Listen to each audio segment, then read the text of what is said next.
Hey everybody, welcome back. We're taking the wood stove apart. It's been quite a bear. I'm using just about everything to get the bolts out. Cut off wheels. I got to drill a lot of them out. Vice grips are always handy. You know, they put these stoves together with the old stove bolts. Square nut, countersink head. Most of these were rusted and I got to get all new ones, but those square nuts are in a little pocket and it's hard to get anything on those. So taking these off is a bear. I'm putting the good parts aside, and as you can see, we want to get this panel off. This is very thin. I'll patch that. I got the rear pocket off. I gotta get a piece in here because there's a bolt hole here. I gotta get a piece in there. The top is kind of a mess. This is gonna have to get continued out and on an angle. I gotta get a piece in here. There's a bolt there. And then this is if you had a hot water system in there.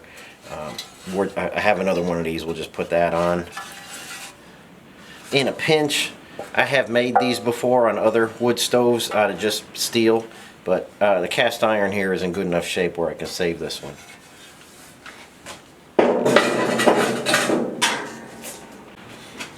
Okay guys, this is the firebox in here. And then the ash pan is going to go on the bottom. I got to make an ash pan. But this area right here, it's got a big crack here. It's got a huge hole. It's puckered out this way. So I would have to cut this whole entire section out. And I'd have to weld mild steel to this cast iron, which isn't really a big deal. I may, once this comes out, I'm going to see exactly what it looks like. I may make a piece out of steel. I'm not sure on that yet. A lot of people, and what was on here was refractory cement. And a lot of people will take and refractory cement their whole entire firebox. I like to do repairs rather than refractory cement. Refractory cement has its place in a wood stove restoration, but I'd rather make a new panel here. I don't want any of the smoke to get through here because I'll use this for cooking too. So we don't want smoke flavored bread or apple pies in there. So that's going to get a good fix. And if we can get it in the camera, there's a crack right here that I'm not happy with. This I think I can just weld up. But the only way to really do this right is to take the whole stove apart and reseal it. It'll be a much more efficient stove if you re-gasket everything. And you know, taking the bolts out is just a bear, but it has to be done. So little by little, I'm just going to get the stove apart today.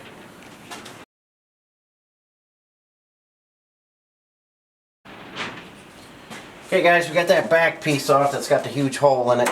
This is where the water tank lives, right in here for domestic hot water, you know, back in the day. Wiggle this guy out.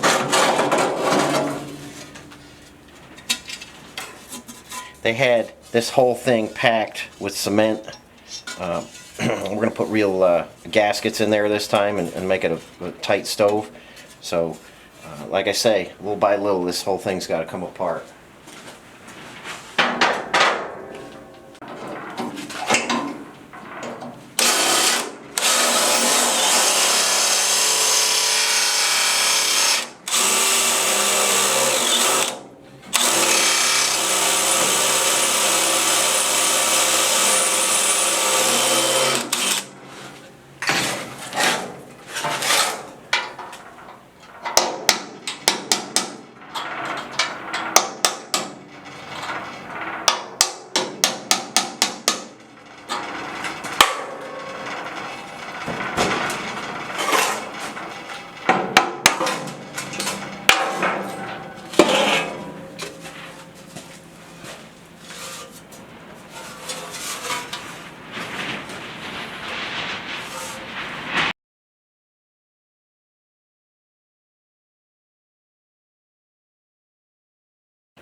Okay guys, we're going to try and explode this whole stove today. You see I've got an area right here that's a little bit of a disaster. I've got another big hole right here. Again, most people are just going to take some cement and throw it in there. This is where the oven door closes, so I want a real repair on that. I don't want just cement on that where it could just fall out and stuff. And we don't want anything sneaking through that firebox. See my finger in there? We don't want anything sneaking through there and getting into our apple pies.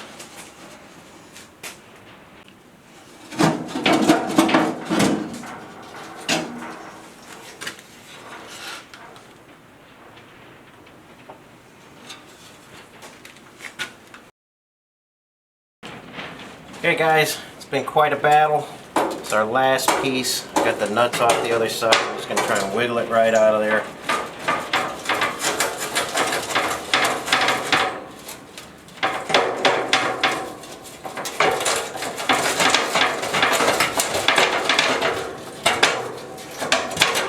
We're getting there. Hang in there.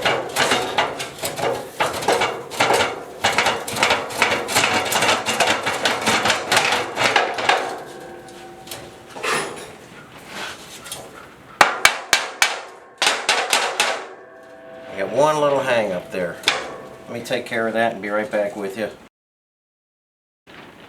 Okay guys, we got everything blown apart. I'm going to show you what we got to fix on this. Obviously I went over the firewood pocket and the water tank back. We've got a patch there. Right side of the water tank and the front side of the water tank are good. The bottom, we got a pretty nasty crack in there, so we'll get that welded up. The water tank up against the oven looks pretty good. Okay, this is the left side of the oven.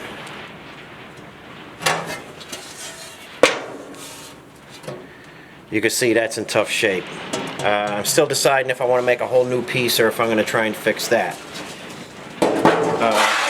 The oven back, we got a piece broken here. That's got to get welded back in there.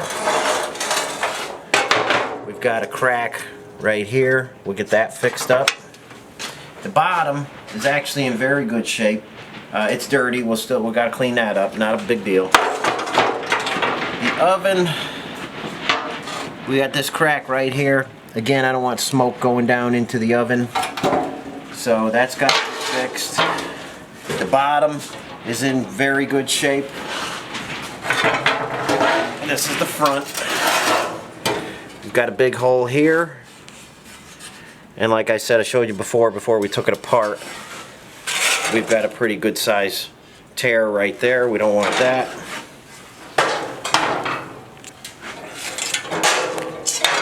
This is the top door to the water tank. You see we've got a pretty long crack in there. This is one of our plates that started cracking there. I think you can see this. We've got a crack going right through this one. Right through there. That one starts about there, ends about there. We've got to get that fixed up. I went through my pile of removable plates that I had, and these, the diameter is 9 3/8. The biggest I had was 8 1/2, so I didn't have anything that would even fit this. So by the end of it, we'll be welding cracks up. We'll be welding feet instead of inches. But all that's got to get fixed. I've got to do another light little cleanup on this stuff. And then we'll start putting it back together. It really is in good shape. Certain places we're going to use some rope seals. Other places we might use some cement to put things together. But this will be a very nice, as airtight as we can get it, stove. And it should keep the wood burning quite a long time in here. So, that's what it takes to pull one of these apart. I had just about every tool out that I could think of. The grinder, the drill, vice grips, you name it. It takes a lot to get these old stoves apart, but you got to be very careful when you're doing it because the cast iron, it's been heated and cooled so many times it's kind of brittle. But the stove came apart remarkably well, and from here on in it'll be cleaning and assembly, and I will try and get you some close-up shots of the cast iron welding when that happens. So that's all I have for you today. Thanks for watching, everybody. Hit the like button, subscribe to the channel, spread the word, and thanks for watching. I'll catch you on the next one.